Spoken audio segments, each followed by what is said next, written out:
নতুন বাসায় ওঠার পরে থেকে রান্নাঘরের জন্য এই জিনিসটা আমার খুব বেশি দরকার ছিল, তাই বের হয়ে সুযোগ মতো এটা নিয়ে এসেছি। রান্নাঘরের এই জিনিসটার সাথে আপনারা অনেকেই পরিচিত। আমি বেস্ট বাই থেকে 250 টাকা দিয়ে এটা কিনেছি। আমি জানি না দামটা কি বেশি রেখেছে না কম না ঠিকঠাক, বাট জিনিসটা খুবই ভালো। এটা অনেক শক্তপোক্ত ভাবে লেগে থাকে, অ্যাটলিস্ট টাইলসের মধ্যে অনেক বেশি ভালোভাবে লেগে থাকে। আর আমি এটা একদম রান্নাঘরের বেসিনের উপরে লাগিয়েছি, যাতে চামচ টামচ ধুয়ে এখানে ঝুলিয়ে রাখার পরে জলটা একদম বেসিনে পড়ে যায়, ফ্লোরে যাতে না পড়ে সেই জন্য এখানে রেখেছি। আর প্রাচ্য এটাকে ভাবছে ওর খেলনা, যার কারণে ও বারবার চেঁচামেচি করছে, বাট ওকে বুঝিয়ে সুঝিয়ে আমি এটা ঠিকঠাক মতো লাগিয়েছি।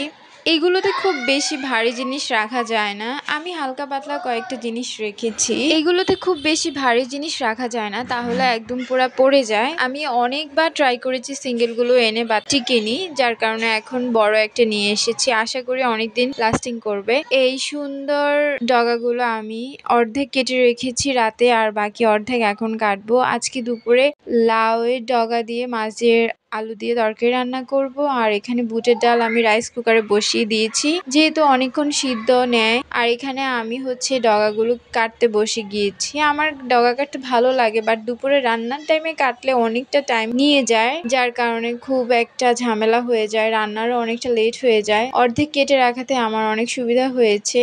আমাদের বাড়িতে গেলে দেখা যায়, মানে আমার বাপের বাড়িতে যখনই যাই, যদি ডগা টগা ডাটা কিছু আনে, তাহলে পাশের ঘরের কাকিরা শুদ্ধ চলে আসে মার সাথে হেল্প করার জন্য। এখানে তো এটা পসিবল না। ওই গ্রামের ওই দৃশ্যটা খুব ভালো, আর হাতে হাতে অনেক কাজ সেরে নেওয়া যায়। তো এখানে আমি এই জিনিসটা মিস করি, ভাবিছি কেউ যদি থাকতো আমার সাথে। তারপরে আমি সবকিছু ধুয়ে জোগাড় করে এখন প্যানে তেল দিয়ে দিয়েছি। রান্নাটা তো এখন স্টার্ট করতে হবেই। আর ইদানিং একটু একটু গরমও পড়ছে, যদিও এই বাসায় আসার পরে আমার গরম জিনিসটা ফিল খুব কমই হয়েছে, কারণ এখানে গরমটা খুব কমই লাগছে। আমার ভয়েস দিতে অনেকটা ঝামেলা হয়, বিশেষ করে এক সাইডে থাকে আমার পাশের বাসা, আমার বাসার 2 বাচ্চা, আর আরেক সাইডে থাকে যানবাহনের সাউন্ড। এই দুইটা জিনিসের জন্য ঠিকঠাক মতো ভয়েসে আমি মানে অ্যাটেনশন দিতে পারি না, যার কারণে আমার ভয়েসে অনেক সাউন্ড আপনারা শুনতে পাবেন।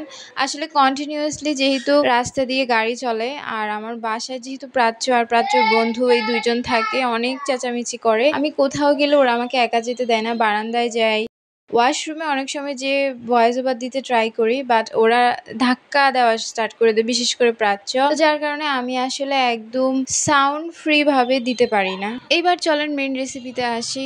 আমি একটা ফ্রাই প্যানের মধ্যে তরকারিটা বসিয়ে দিয়েছি। মাছগুলো যদিও আমি আগে থেকে ভেজে নিয়েছি, যেহেতু কাটতে অনেকটা টাইম লেগেছে তরকারিটা। আর আমি তরকারিতে বরাবরই কাঁচামরিচ দিতে বেশি পছন্দ করি, সেটা আপনারা জানেন। যদিও তরকারি কালারের জন্য আমার গুঁড়ামরিচ দেওয়া লাগে, তারপরও কাঁচামরিচটাই বেশি খাওয়া হয় আমাদের। আজকে তো ডগা আলু তরকারি রান্না করব, সাথে একটু মাংস রান্না করব, শুধু দুপুরের জন্য করব, কারণ প্রাচ্য চিকেন খেতে পছন্দ করে। ওর জন্য আমি প্রত্যেক সপ্তাহে ট্রাই করি চিকেন রান্না করার। মাছটা আর মাংসের আলুটা একসাথে ভেজে রেখেছি, আর এখানে মেরিনেট করে মাংসটা রেখে দিয়েছি কিছুক্ষণের জন্য। তরকারিটা যেহেতু আমার হয়ে এসেছে, মাংসটাও আমি অলরেডি বসিয়ে ঢেকে দিয়েছি। তো আজকের মতো এতটুকুই। আশা করছি আপনাদের ভিডিওটা ভালো লেগেছে। টাটা। আমার কিন্তু মোটামুটি রান্না বান্না শেষ, এখন শুধু ডালটা সম্বার দেব।